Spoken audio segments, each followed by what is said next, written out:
Le mur de la honte. Pour mettre en œuvre son programme, le gouvernement Sharon a procédé à l'édification d'un mur de sécurité qui vise non pas à séparer les Palestiniens et les Israéliens, mais à enfermer la majorité de la population palestinienne de Cisjordanie dans des ghettos. Ce mur, qui mord profondément sur les terres palestiniennes, détruit l'écosystème de façon irréversible, confisque l'eau, isole Jérusalem et la vallée du Jourdain, découpe la Cisjordanie en 3 zones séparées les unes des autres. Sa longueur, 2 fois celle de la ligne verte, qui est la frontière entre Israël et la Cisjordanie, confirme qu'il ne s'agit nullement pour l'État juif de se retirer derrière une protection, mais bien de renforcer son contrôle sur le territoire tout en isolant la population palestinienne. Cette idée de mur est ancienne. Dans son livre « Un mur en Palestine », René Bachman en rappelle les origines dans la pensée sioniste. Mais Ehud Barak, encore lui, qui met le projet à l'étude en novembre 2000. C'est lui. Qui était contre la barrière de sécurité, s'interroge Bachman.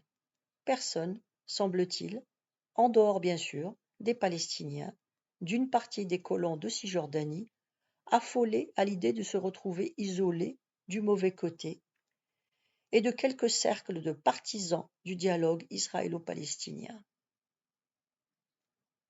Dans la société israélienne d'aujourd'hui, emmurée dans ses peurs et ses certitudes, la barrière fait l'objet d'un consensus.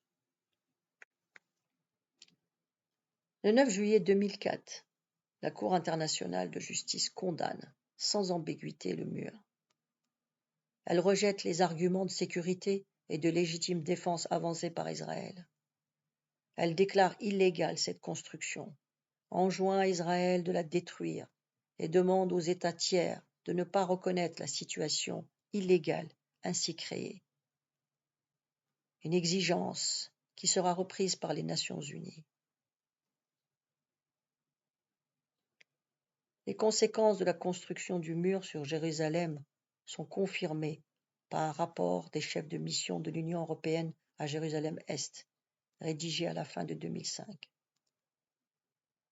Ce texte relève certains axes de la politique israélienne dans la ville sainte.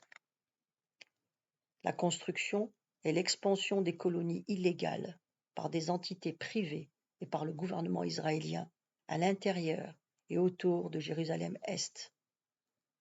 La démolition des maisons palestiniennes construites sans permis, lesquelles sont presque impossibles à obtenir. Le plan d'expansion de la colonie de Maal Abounim, qui menace d'achever l'encerclement de la ville par les colonies juives et de diviser la Cisjordanie en 2 secteurs géographiques. Et les consuls européens à Jérusalem soulignent que les actions d'Israël sont en violation de ses engagements envers la feuille de route et du droit international. Résultat de ces constats, l'Union européenne décide courageusement de ne pas publier le rapport.